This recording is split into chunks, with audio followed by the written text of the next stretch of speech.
Very quickly, looking at the Baltic Dry Index, just continuously falling, even though we're being told everything's fine. This is just one indicator, of course, but one I'd like to show just to give you updates on. Currently sitting at 431. We've seen it get low before, certainly, but this right now just adds onto all of that other data. 431 is definitely very low.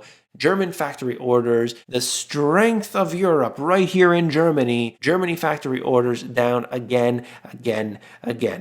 A year and a half this way in the negative, and that just shows you how weak things really are. Jim Cramer literally in bed with Casper. I mean, I know this is a joke, but you can see it for yourself. They priced it right to allow buyers to make money. Well, we'll see if they are like Beyond Meat or are they like Uber and Lyft? Only time will tell.